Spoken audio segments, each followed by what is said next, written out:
சித்தர்சாமி, உண்மையை சொல்றேன்.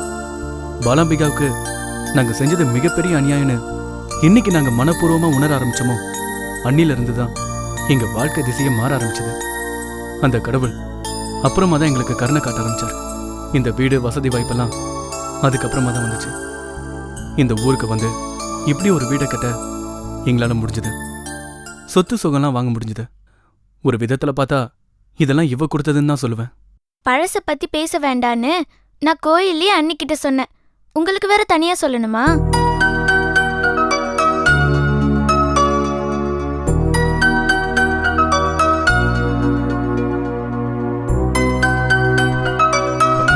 சாமி, என்னம்மா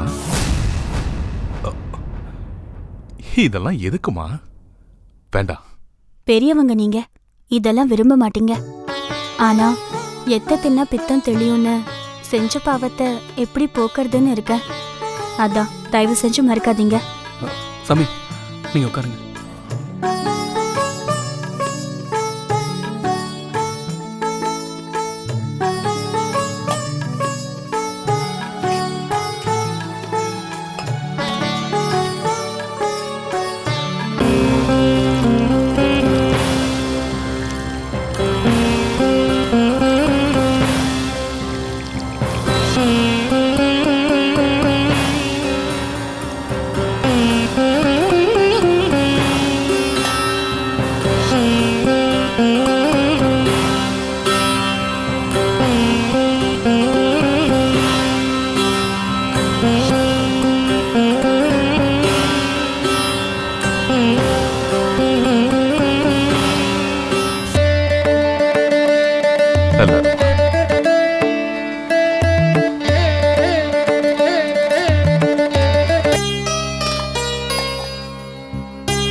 பாலாம்பிகாவுக்கு கெடுதல் செஞ்சிட்டதா இனிமே நீங்க மனசு போட்டு வருத்திக்க வேண்டாம்.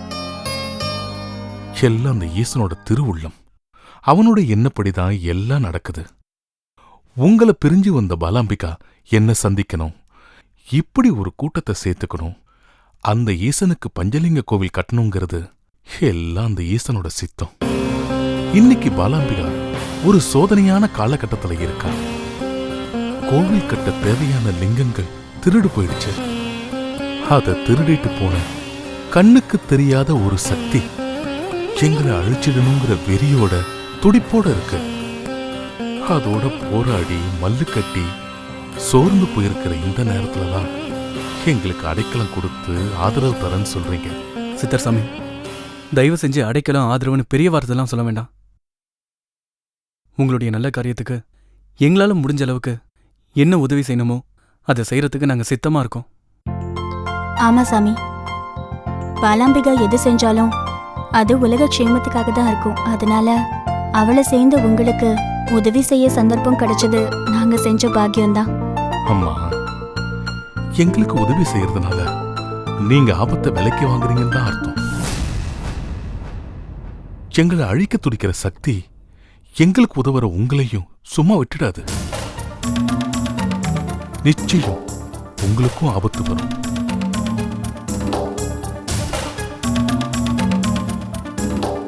என்ன பண்ணும்? எங்களை கொன்னுடுமா? செத்து போறோம். நல்ல காரியத்துக்கு உயிரை விடுறது சந்தோஷமான விஷயம் தானே?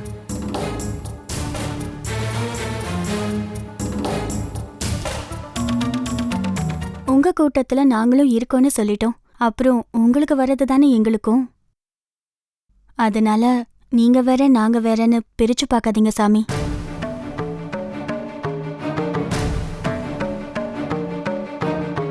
சரி, உங்க 2 பேருக்கும் நான் உண்மையான நிலைமையை விளக்கிடுறேன். நாங்க இங்க தங்கி இருக்கிறதுனால உங்களுக்கும் இந்த வீட்டுக்கும் எந்த நேரமும் எந்த ஆபத்து வேணாலும் வரலாம். உங்களை நான் பயன்படுத்துறதுக்காக சொல்லல, இருக்கிற நிலவரத்தை சொல்றேன். எப்படிப்பட்ட ஆபத்து வரும்னு என்னால இப்ப எதுவும் சொல்ல முடியாது.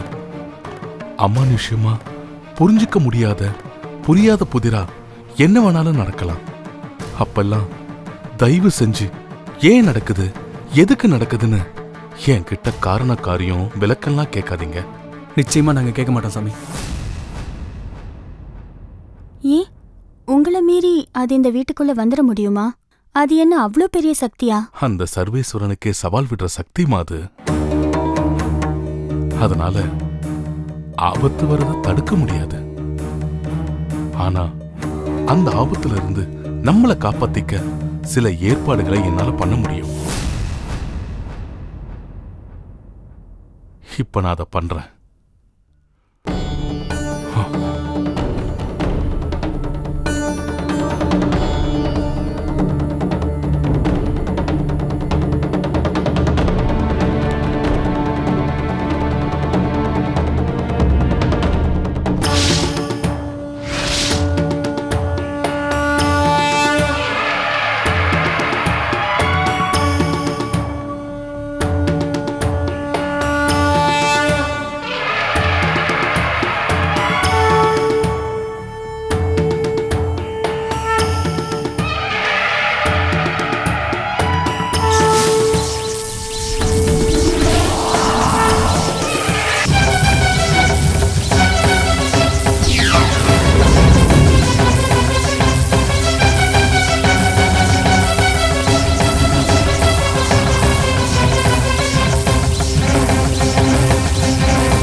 இந்த வீட்டுக்கு என்னாலான பாதுகாப்பை நான் பண்ணிட்டேன்.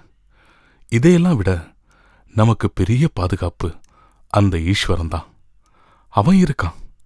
அவன் என்னைக்கு நம்மளை கைவிட மாட்டான்.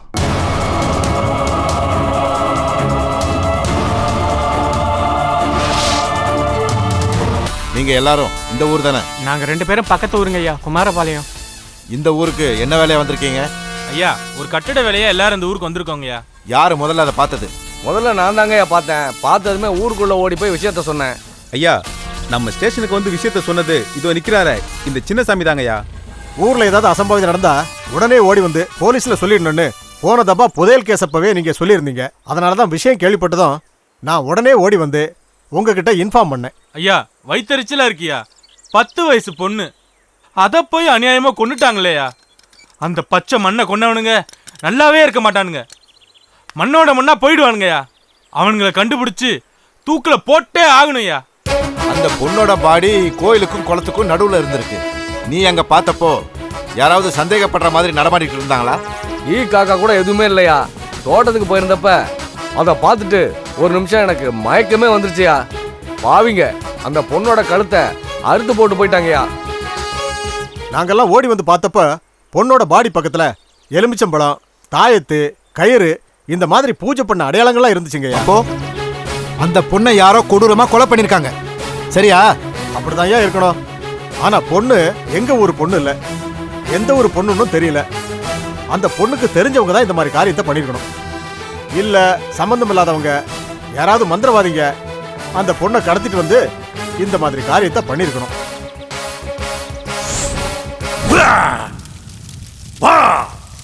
இப்ப நீ என் முன்னாடி வரப்போறியா இல்ல நான் உன்கிட்ட வரட்டுமா? யார் இந்த காரியத்தை பண்ணிருப்பாங்க? எந்த விஷயம் தெரிஞ்சாலும் மறைக்காம சொல்லிடுங்க. நீங்க கொடுக்குற ஒரு சின்ன தகவல் கூட எங்களுக்கு உதவியா இருக்கும்.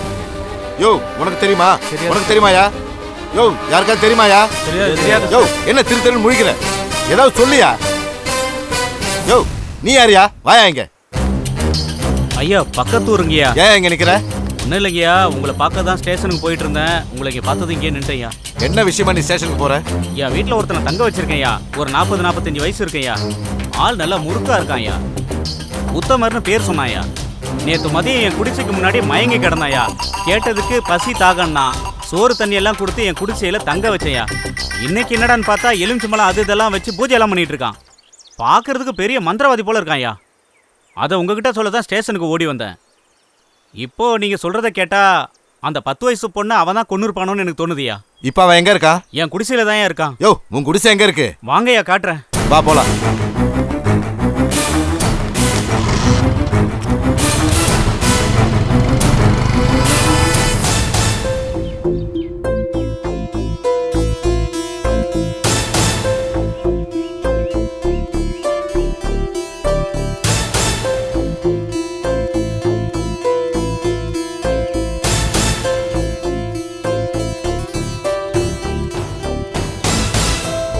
குருநாதா, இங்க என்ன பண்ணிட்டு இருக்கீங்க?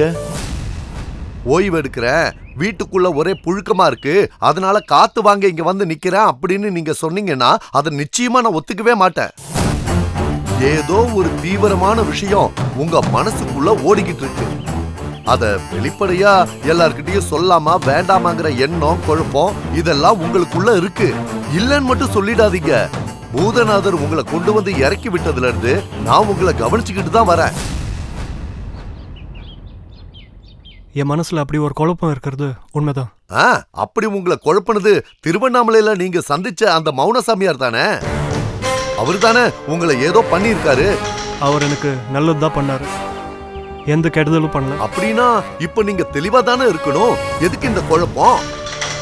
தேவையில்லாம தோட்டத்துல அப்படி இப்படி எதுக்கு நடந்துகிட்டு இருக்கீங்க? மௌனசாமி என்கிட்ட சொன்னதை மற்றவங்க கிட்ட சொல்லமா வேணாமாங்கிற குழப்பம் தான் எனக்கு. உங்களுக்கு என்னமோ ஆயிடுச்சு. அவரோ மௌனசாமியாரு, அவர் அப்படி என்ன உங்ககிட்ட சொல்லியிருக்க போறாரு? நீலகண்டா, பேசினதா பேச்சா? பேசாம மௌனத்தால எதையும் உணர்த்த முடியாதா? உனக்கு தெரியாது, மௌனம்தான் உலகத்திலேயே ரொம்ப சக்தி வாய்ந்த மொழி. ஐயோ, நான் ஒரு முட்டாள். நீங்க என் குருநாதரு, நீங்க சொன்னா அது சரியா தான் இருக்கும்.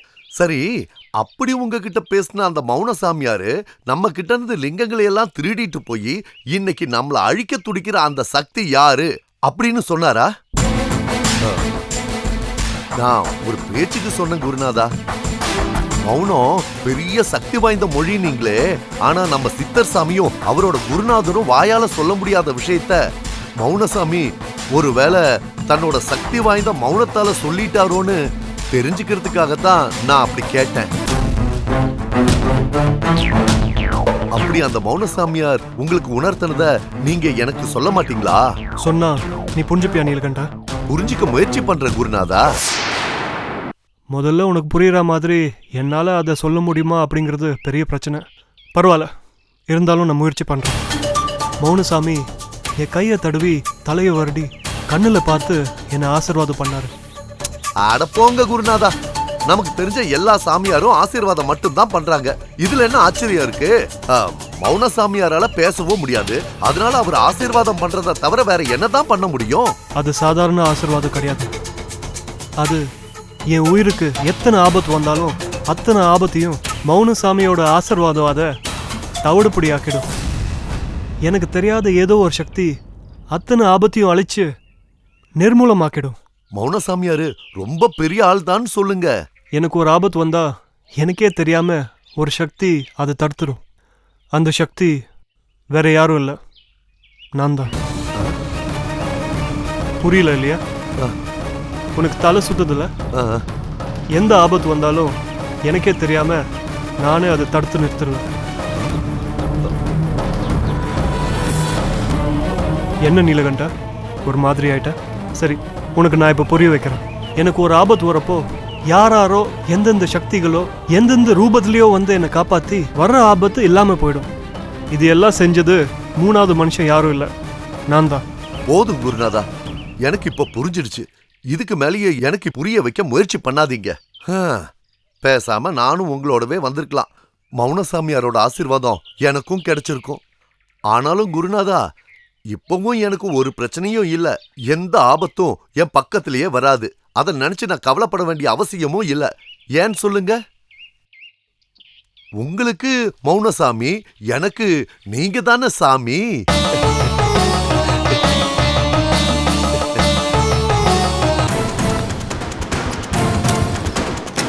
ஐயா, அதோ தெரியுது, அதான் என் குடிசை.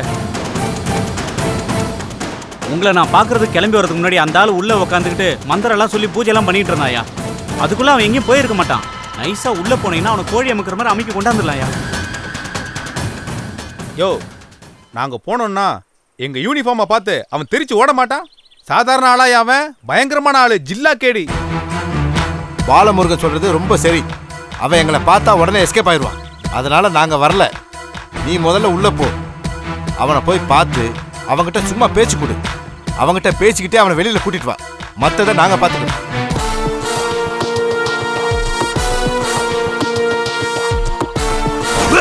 யோ, என்னையா யோசிச்சுட்டு இருக்க? போயா.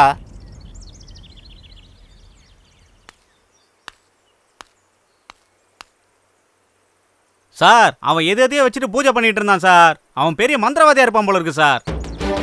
அவனை நான் காட்டி கொடுத்துட்டேங்கிற கோவத்தில் ஏதாவது பண்ணிட போறான் சார். யோ, அவன் ஒன்னும் பண்ண மாட்டாயா, தைரியமா போயா. அப்படி உனக்கு ஏதாவது ஆபத்து வந்தா எங்க கையை என்ன பூ பறிச்சுக்கிட்டா இருக்கும்? அவன் ஏதாவது பண்ணா நாங்க சும்மா விட்டுருவோமா? யோ, நாங்க இருக்கோம், தைரியமா போயா.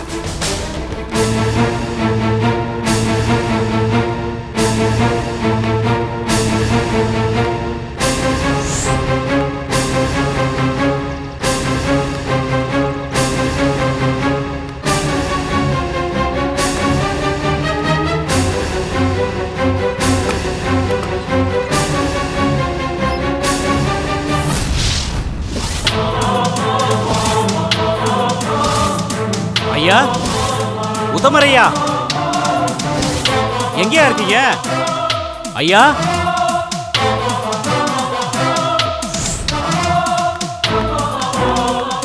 சார், இன்ஸ்பெக்டர் சார், சீக்கிரம் இங்க வாங்க. யோ, என்னையாச்சு? சார், உள்ள அவனை காணோம் சார். பூஜை பண்ண பொருள் எல்லாம் செதறி கிடக்குது சார். அவன் எங்க போனானே தெரியல சார்.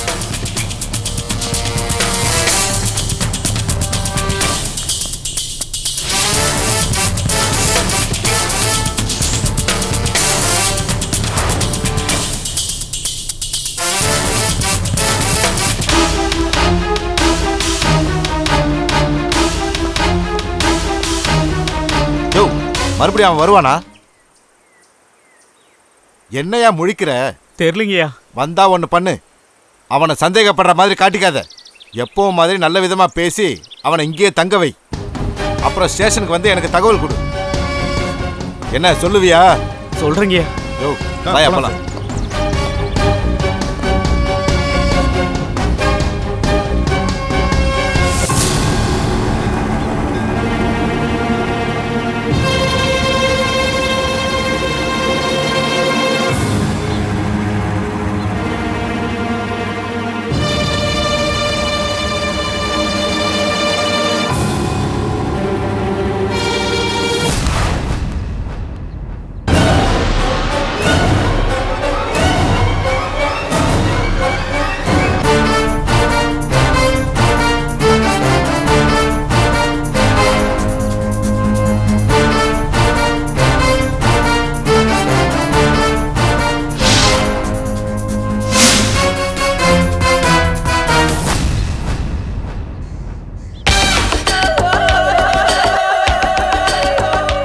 என்ன நர்த்தனா, மயக்கமா?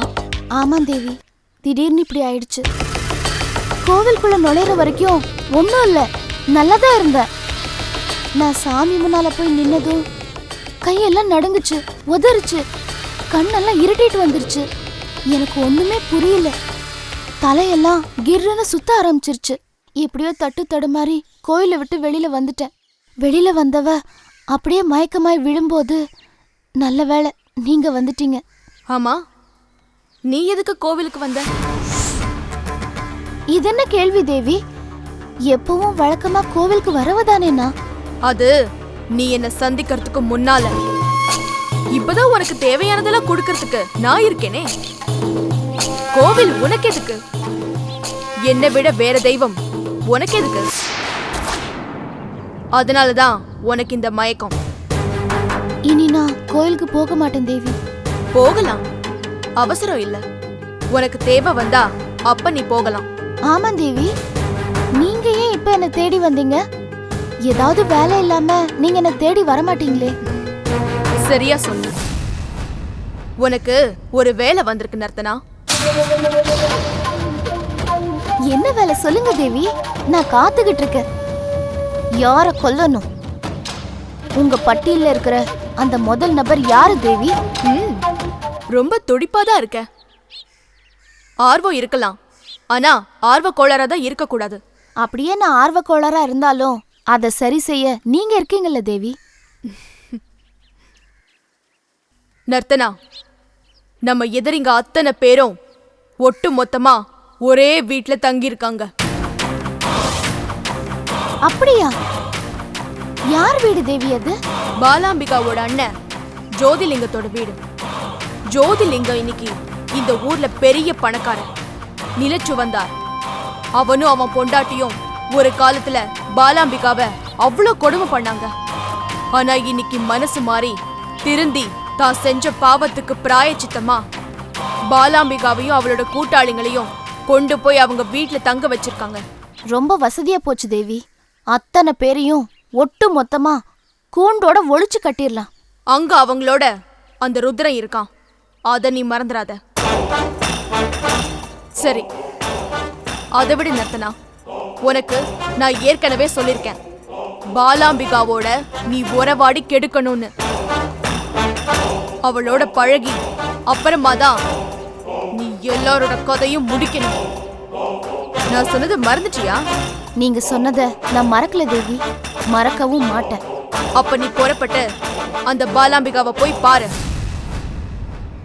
பார்த்து உங்க அப்பாவோட பீமரத சாந்திக்கு அந்த வீட்ல இருக்கிற எல்லாரையும் வர சொல்லு. எங்க அப்பாவுக்கு பீமரத சாந்தியா?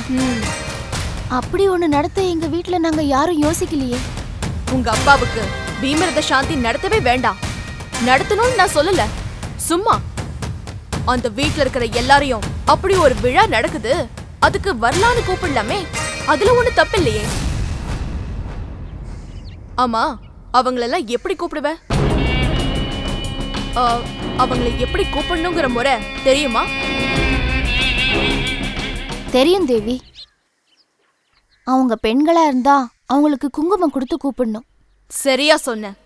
அப்ப அவங்க எல்லாருக்கும் குங்குமம் கொடுத்து அந்த விழாவுக்கு வர சொல்லு.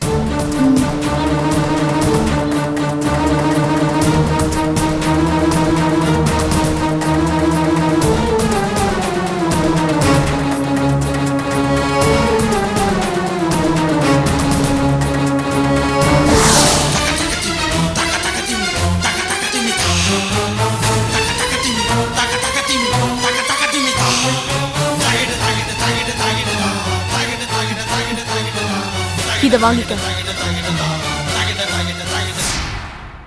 இதுல இருக்கிற குங்குமத்தை அந்த வீட்ல இருக்கிற பெண்களுக்கு கொடு.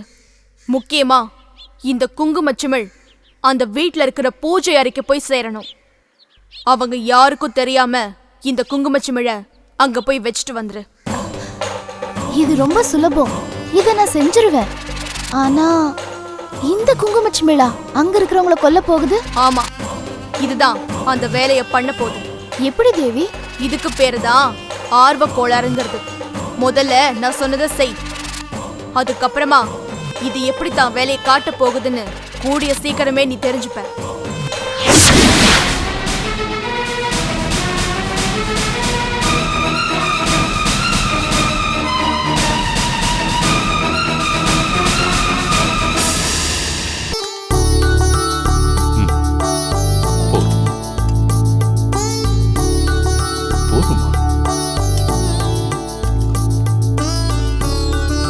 மல்லி, நீயும் உட்காந்து சாப்பிடுமா? இல்ல பரவாயில்ல, இவங்களுக்கு பரிமாறிட்டு உங்க கூட உட்காந்து சாப்பிட்டுக்கிறேன். நான் இதெல்லாம் எடுத்து வச்சுட்டு இதெல்லாம் ஏற கட்டிட்டு சாப்பிட 1 மணி நேரமாவது ஆகும். நீ இந்த வீட்டுக்கு வந்திருக்கிற பொண்ணு, நீயும் உட்காந்து சாப்பிடுமா? பரவாயில்ல, இருக்கட்டும். எனக்கு வேலை பண்றது உதவி பண்றது எல்லாமே நாளைக்கு வச்சுப்போம். ஊருக்கே ஒத்தாளா விதவிதமா சமைச்சு எடுத்து வச்சு பரிமாறுவேன். இங்க நீங்க இருக்கிறது ஒரு 5-6 பேரு தானே, பரிமாற நான் ஒருத்தி போதாதா?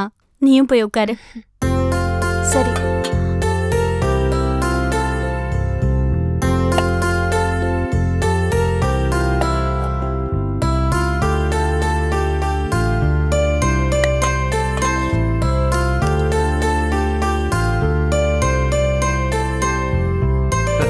சும்மா சொல்லக்கூடாது, இந்த மாதிரி ஒரு சாப்பாட்டை நான் இதுவரைக்கும் சாப்பிட்டதே இல்ல.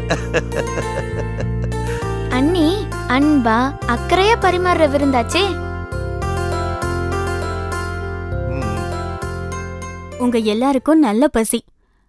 அதனால தான் சாதாரணமா இருக்கிற இந்த சாப்பாட்டை விருந்து மாதிரி இருக்குன்னு சொல்றீங்க. கடைசியா காட்டுக்கோவில்ல நம்ம எல்லாம் ஒன்னா உட்கார்ந்து சாப்பிட்டோமே, ஞாபகம் இருக்கா? அப்போ சங்கரி சமைச்சு பரிமாறின அந்த சக்கரை பொங்கல், அதுவே நமக்கு பெரிய விருந்து மாதிரி தானே இருந்தது. காட்டுக்கோவில்ல அந்த சக்கரை பொங்கலை சாப்பிடும் போது நான் என்ன சொன்னேன்? நாம சாப்பிடுற அடுத்த பெரிய விருந்து குரு மல்லி கல்யாண சாப்பாடு தான். ஆனா அதுக்கு முன்னாடியே ஆண்டவன் நாம இந்த சாப்பாடை சாப்பிடணும்னு படி அளந்திருக்காரு.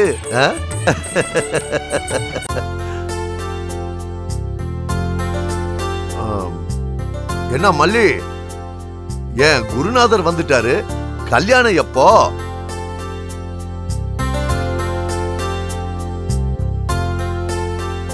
கல்யாண பொண்ணுகிட்டே எப்ப கல்யாணம்னு கேட்கலாமா? சரி, அப்போ நான் ஒண்ணு பண்றேன், மாப்பிள்ளை கிட்டே கேட்டுக்கிறேன். குரு, எப்பப்பா கல்யாணம்? நீலகண்டா, உனக்கு அவங்க 2 பேருக்கும் கல்யாணம் பண்ணி வைக்கணுமா இல்ல கல்யாண சாப்பாடு சாப்பிடணுமா? என்ன இப்படி கேட்டுட்டீங்க? ரெண்டும் தான். நீலகண்டா, எனக்கு ஒன்றும் அவசரம் இல்லை. மல்லிதான் திருவண்ணாமலைக்கு போன ருத்ரன் எப்போ வருவாருன்னு கேட்டுட்டே இருந்தா. அப்போ உனக்கு கல்யாணத்துக்கு அவசரம் இல்லையா? அப்ப எனக்கும் அவசரம் இல்ல. நீ 50 வருஷம் கழிச்சு நான் கிழவி ஆனதுக்கு அப்புறம் அப்ப வந்து நீ என்ன கட்டிக்கோ. குரு, உடனே கல்யாணத்தை வச்சுக்கலாம்னு சொல்ல சொல்லி மல்லி சொல்லுது. கல்யாணத்துக்கு முன்னாடியே இப்படின்னா கல்யாணத்துக்கு அப்புறம் உன் கதி அவ்வளவுதான். இந்த வருத்தத்திலேயே நான் இன்னும் கொஞ்சம் அதிகமா சாப்பிட்டுக்கிறேன். ஓஹோ, இவங்க 2 பேரும் கல்யாணம் பண்ணிக்க போறாங்களா? இவங்கள பார்த்ததுமே இவங்க 2 பேரும் கல்யாணம் பண்ணிக்கிட்டா இவங்க ஜோடி பொருத்தம் ரொம்ப நல்லா இருக்கும்னு என் மனசுக்கு பட்டுச்சு. நான் ஆசைப்பட்ட மாதிரியே நீங்க இவங்க கல்யாணத்தை பத்தி பேசுறது என் மனசுக்கு சந்தோஷமா இருக்கு. அண்ணி, இவங்க கதை பெரிய கதை அண்ணி. 6 மாசத்துக்கு முன்னால இந்த குரு யாரோ மல்லி யாரோ, அப்புறம் அந்த பழைய குருவே இல்ல. இப்ப நீங்க பாக்குற இந்த குரு சாதுவான சாமி பக்தி உள்ள மனுஷன். யாருக்கும் பயப்படாத, யார் பேச்சையும் கேட்காம முரடனா இருந்தவர் அவரு. அப்படிப்பட்ட குருவை இன்னைக்கு இப்படி தலைகீழா மாத்தினதே நம்ம மல்லிதான். ஓ,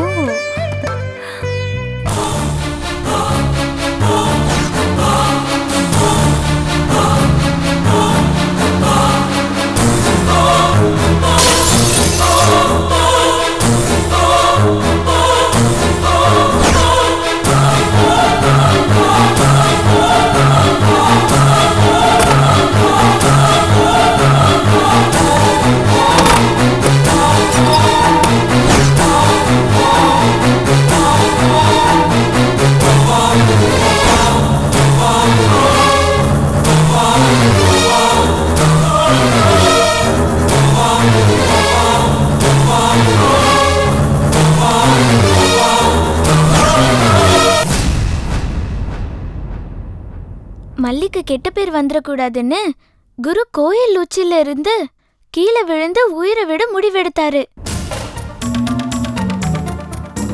அப்போ அந்த ஈஸ்வரன் தான் அவர் உயிரை காப்பாத்தினாரு. அதனால குரு மல்லிய கல்யாணம் செஞ்சுக்கிறது அந்த ஈஸ்வரனோட விருப்பம். சித்தர்சாமி, எப்பவும் நடந்திருக்க வேண்டிய இவங்க கல்யாணம் என்னால தள்ளி போயிடுச்சு. இனியும் தாமதிக்க வேண்டாம். இவங்க கல்யாணத்தை உடனே நடத்தி முடிச்சுக்கலாம். வர வெள்ளிக்கிழமை நல்ல முகூர்த்தம் வருது.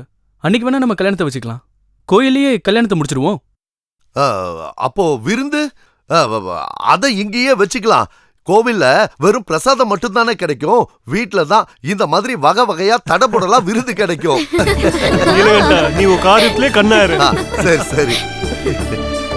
மல்லி, வர வெள்ளிக்கிழமை உனக்கு கல்யாணம். சந்தோஷம் தானே? சித்தர்சாமி, கல்யாணத்துக்கு எங்க அம்மா வர வேண்டாமா? அவங்க இப்ப ஊர்ல எல்லாம் இருக்காங்க. உங்க அம்மா இல்லாம உன் கல்யாணம் நடக்குமா? அவங்கள அங்கிருந்து அழைச்சிட்டு வந்துட்டா போச்சு. சித்தர்சாமி, அவங்க எந்த ஊர்ல இருக்காங்க? எங்க ஊரு பழையனூர் கிராமம். அம்மா அங்கதான் இருக்காங்க. பழையனூரா? அது இங்க பக்கத்துல தானே இருக்கு. பழையனூர் சந்தைக்கு நான் வாரம் வாரம் போவேன். இந்த தடவை போறப்ப நான் உங்க வீட்டுக்கு போய் உங்க அம்மாவை கூட்டிட்டு வரேன்.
ருத்ரா, சாமி, எல்லாரும் தூங்கிட்டாங்க, ஊரே தூங்கிட்டு இருக்கு. ஆனா இந்த அர்த்த ராத்திரியில தூங்காம நீ மட்டும் என்ன பண்ற? இத்தனைக்கும் உன்னோட முகத்துல பயண களைப்பு இன்னும் போகல. படுத்து அசந்து தூங்கிடுவ. ஏன் தூங்கல? உனக்கு தூக்கம் வரலையா? இனி என்னைக்கும் என்னால தூங்க முடியாது. எனக்கு தூக்கமும் வராது. ருத்ரா, காணாம போன லிங்கங்கள் பத்தின கவலையா, இல்ல என் குருநாதர் எங்க இருக்காருங்கிற குழப்பமா? அந்த கவலை, வருத்தம், குழப்பமெல்லாம் உங்களுக்கு இல்லையா? ருத்ரா, நான் எதை நினைச்சு கவலைப்படுவேன்? எனக்கு கவலைங்க ஒன்னா ரெண்டா?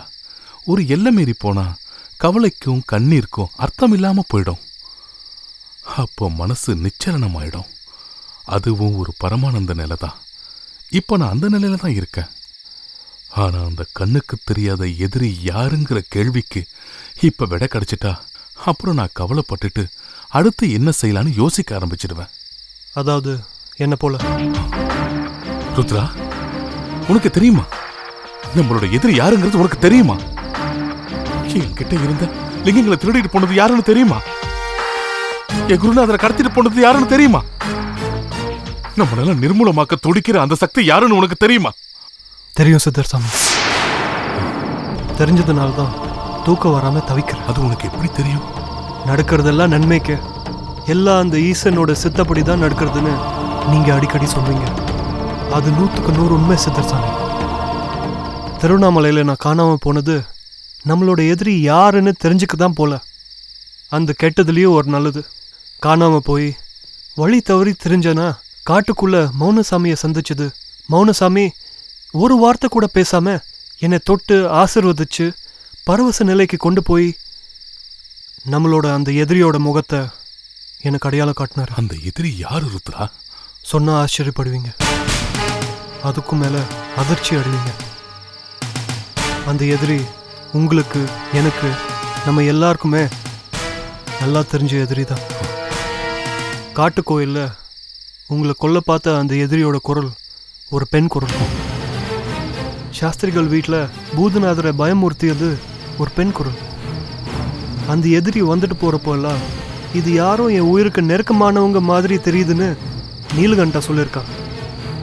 எல்லாத்தையும் ஒன்றா சேர்த்து கணக்கு போட்டு பாருங்க. இன்னுமா உங்களுக்கு தெரியல? மோகினி. மோகினி தான் அந்த எதிரி. ஆதிமங்கல போலீஸ் ஸ்டேஷன் குண்டு வெடிப்புல தரமாட்டம் ஆனப்போ இறந்துட்டு தான் நாம நினைச்சோமே, அந்த மோகினி தான். இன்னைக்கு உங்ககிட்ட இருந்து லிங்கங்களை திருடிட்டு போனது, உங்க குருநாதரை கடத்திட்டு போய் எங்கேயோ ஒளிச்சு வச்சது எல்லாமே அந்த மோகினி தான். அவளோட நோக்கம் லிங்கங்களை அடையிறதோ நம்மளை அழிக்கிறதோ இல்லை. அவளோட நோக்கம் என்னை அடையிறது. அவளோட எண்ணம், ஆசை, லட்சியம், குறி, இலக்கு எல்லாமே இந்த ருத்ரா. அவ இன்னும் மாறல சித்தர்சாமி. என்னை அடையணும்னு தவிக்கிறா, வெறியோட இருக்கா. இத்தனை கால தவ செஞ்சு யாராலையும் அழிக்க முடியாத சக்தியா மாறி இருக்கிறாவ தன்னோட ஆசையை நிறைவேற்றிக்க என்ன வேணாலும் செய்வா. எந்த எல்லைக்கு வேணாலும் போவா. போதும் சாமி, அவளால நீங்க பட்டது அனுபவிச்சது எல்லாம் போதும். பாவம் பாலாம்பிகா, கோவில் கட்ட தேவையான லிங்கங்கள் கிடைக்குமா கிடைக்காதான்னு பரிதவிச்சு போய் கிடக்குறான். லிங்கங்கள் திரும்ப கிடைக்க நீங்க எல்லாரும் உங்க ஆன்மீக திருப்பயணத்தை தொடர ஒரே வழி நான் பலி ஆகிறதா. ஆமா சித்தர் சாமி, இந்த தர்ம யுத்தத்துல நான் என்ன பலி கொடுத்துக்கிறேன். இப்போதைக்கு இது தவிர வேற வழி இல்லை. அந்த மோகினிக்கு இந்த ருத்ரம் தானே வேணும். நான் போய் அவகிட்ட என்னை ஒப்படைச்சுக்கிறேன். நீங்க எல்லாரும் உங்க லட்சிய பயணத்தை தொடருங்க. அவசரப்பட வேண்டாம் ருத்ரா. உயிரை விடுறதை விட பெரிய தியாகம் ஆன்மாவை பலியிடுறது. அந்த வலியும் வேதனையும் எத்தனை ஜென்மம் எடுத்தாலும் போகாது. அப்படி ஒரு தியாகத்துக்கு உன்னை நான் அனுமதிச்சா, தூண்டுனா, நிச்சயம் நாளைக்கு எனக்கு நரகம்தான் கிடைக்கும். அப்படி நாங்க எல்லாரும் நரகத்துக்கு போகணுன்றது உன்னோட விருப்பமா? உன்னை பலி கொடுத்து லிங்கங்களை மீட்டு பஞ்சலிங்க கோயில் கட்டணுங்கிறத பாலாம்பிகாவும் விரும்ப மாட்டா, அந்த ஈஸ்வரனும் விரும்ப மாட்டான். ஒரு விஷயம் தெரிஞ்சுக்க, கடத்திட்டு போன என் குருநாதரை மோகினி ஒளிச்சு வைக்க முடியுமே தவிர ஒரேடி அவரை அழிச்சிட முடியாது. அவரு சிரஞ்சீவி, அழிவில்லாதவர். எந்த யுகத்திலையும் அவருக்கு மரணமே இல்லை. அவர் இருக்கிற இடத்தை கண்டுபிடிச்சு அவரை மீட்டுட்டா அப்புறம் மோகினி நிர்மூலமாயிடுவா. இப்ப நம்ம எதிரி மோகினின்னு தெரிஞ்சதால இன்னொரு வழி இருக்கு. நிர்விக்ரம மகா யாகம். அந்த யாகத்தை நம்ம செஞ்சா எந்த எதிரிக்கு எதிராக நாம் அந்த யாகத்தை செய்யறோமோ அந்த எதிரியோட சாம்பலே அந்த யாகத்துக்கு ஆகுதியாகும். அந்த யாகத்தை செய்ய ஒரு பாதுகாப்பான இடம், ரகசியமான இடம் நமக்கு தேவைப்படுது. இதோ அப்படிப்பட்ட இடம் நமக்கு கிடைச்சிருக்கு. கூடிய சீக்கிரமே அந்த நிர்விக்ரம மகா யாகத்தை நான் ஆரம்பிக்கிறேன். அந்த யாகத்துக்கு மோகினியோட சாம்பல் ஆகுதியா வந்து சேரும். அதனால மோகினி கிட்ட உன்னை ஒப்படைக்கணுங்கிற அந்த தியாக எண்ணெல்லாம் உனக்கு வேண்டாம். போய் நிம்மதியா தூங்க.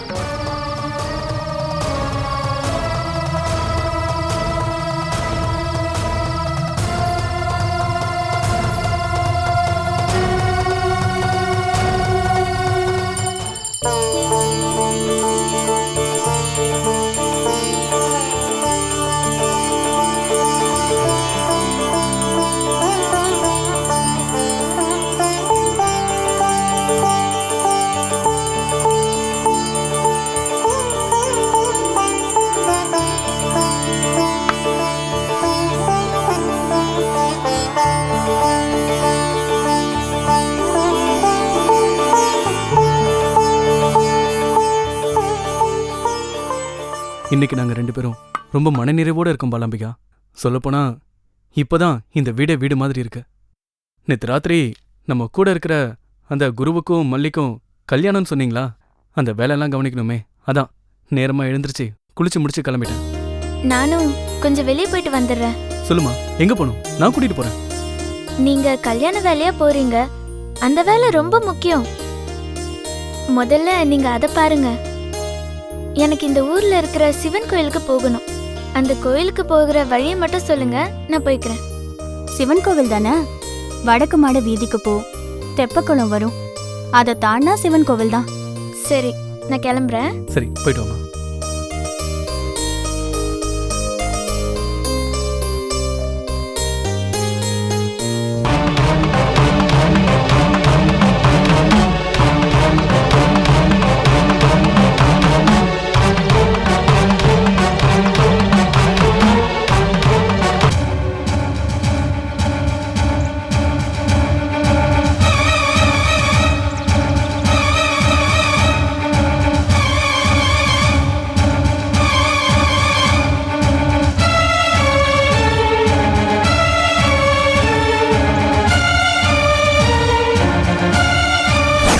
இதுல இருக்கிற குங்குமத்தை அந்த வீட்ல இருக்கிற பெண்களுக்கு கொடு. முக்கியமா இந்த குங்குமச்சிமிழ் அந்த வீட்ல இருக்கிற பூஜை அறைக்கு போய் சேரணும். அவங்க யாருக்கும் தெரியாம இந்த குங்குமச்சிமிழ அங்க போய் வச்சுட்டு வந்துரு.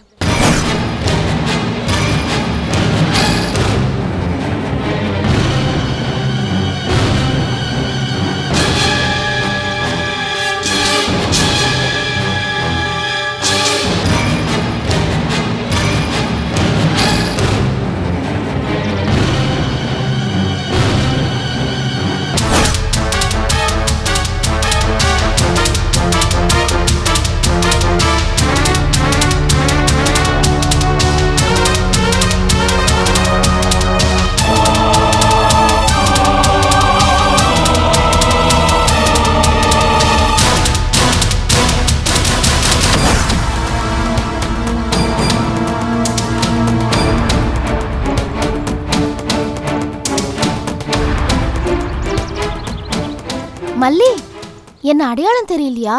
நான் தான் நர்த்தனா, கங்காதீஸ்வரர் சாஸ்திரிகளோட பொண்ணு. அடையாளம் தெரியுது. அதுக்குள்ள உன்னை மறந்துட முடியுமா? என்னை பார்த்தா இப்பவும் உனக்கு பயமா இருக்கா? எங்க மறுபடியும் மிதந்து பறந்து போயிடுவனோன்னு அந்த பயத்தோட தானே நீ இன்னும் என்ன பார்க்கற? ஆமா, நான் ஆகாயத்துல மிதந்து பறந்து தான் போனேன். ஆனா நானாவ போனேன்? எனக்குள்ள இருந்த அந்த மந்திரவாதி கண்டாசுரன் அவன் தான் பறந்து போனான். என் உடம்பு மிதந்து போச்சு. அப்புறம் கடவுள் புண்ணியத்துல அந்த மந்திரவாதி என் உடம்ப விட்டு ஓடி போயிட்டான். நானும் பழைய நர்த்தனாவா என் அப்பா அம்மாவோட வந்து சேர்ந்துட்டேன். ஆனா அத்தனைக்கும் காரணம் என் உடம்புக்குள்ள இருந்த மந்திரவாதி ஓடி போக என்னை கடத்திட்டு போயிட்டு என்னை குணமாக்கணும்னு கஷ்டப்பட்டீங்களே, நீ, பாலாம்பிகா, குரு, நீலகண்டன், நீங்க எல்லாருமே எனக்கு மறு ஜென்மம் கொடுத்துருக்கீங்க. உங்களை நான் ஜென்மத்துக்கும் மறக்க கூடாது. அப்படி மறந்தா அது பெரிய பாவம். உங்களுக்கு நன்றி சொல்ல வேண்டியது என் கடமை இல்லையா? அதுக்கு தான் நீங்க இருக்கிற இடத்த ஒரு வழியா கண்டுபிடிச்சு இங்க வந்து சேர்ந்தேன். இது பாலாம்பிகாவோட அண்ணன் வீடு தானே? பாலாம்பிகா வீட்டுல தானே இருக்கா? நான் அவளைதான் பார்க்க வந்தேன். நீ யாருமா? உங்க பாலாம்பிகாவுக்கு தெரிஞ்சவ, சாஸ்திரிகளோட பொண்ணு. அக்கா அக்கான்னு பாலாம்பிகா என் மேல உயிரா இருப்பா. உன் பேரு நர்த்தனா தானே? ஆமா, என் பேரு உங்களுக்கு எப்படி தெரியும்? நேத்து இவங்க எல்லாரும் உன்னை பத்தி பேசிட்டு இருந்தாங்கம்மா. ஆமா, பாலாம்பிகா எங்க போயிருக்கா? அவ இப்பதாம்மா இந்த ஊர்ல இருக்கிற சிவன் கோயிலுக்கு போனா. கொஞ்ச நேரத்துல வந்துருவா. நீ உள்ள போய் உட்காருமா. மல்லி, இவங்களை உள்ள கூட்டிட்டு போ. சரி, உள்ள வாங்க.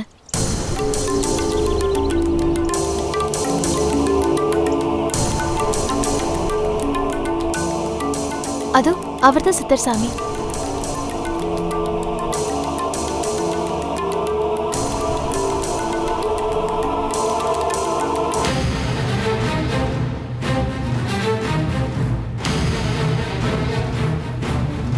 என்ன ஆசீர்வாதம் பண்ணுங்க சாமி. சாமி, என் பேர் நர்த்தனா, கங்காதீஸ்வரர் சாஸ்திரிகளோட பொண்ணு.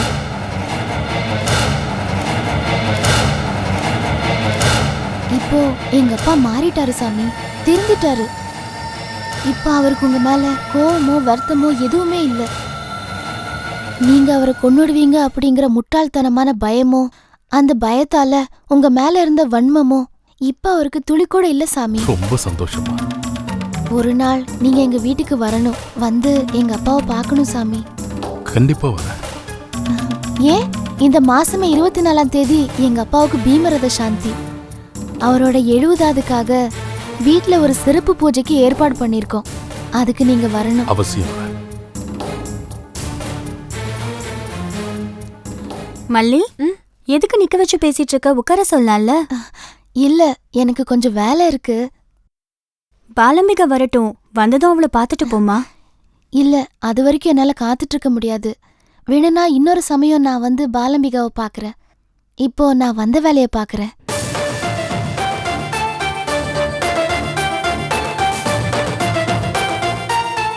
இங்க பூஜை அறை எங்க இருக்கு? மேலதான் இருக்கு. நல்ல விஷயத்த சாமி முன்னால வச்சுதான் சொல்லணும். வாங்க, பூஜை அறையில வச்சு சொல்றேன். வாமா.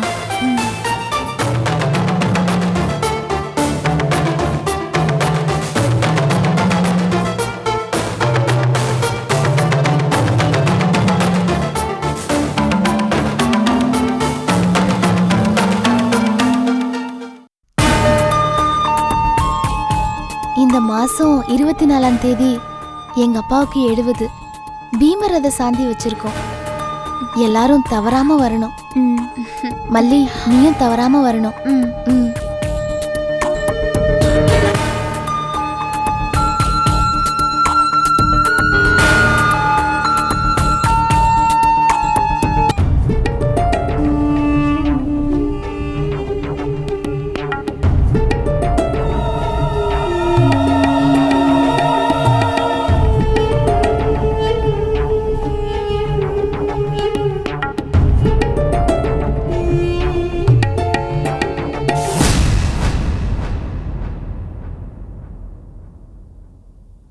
வாங்க போலாம். ம்.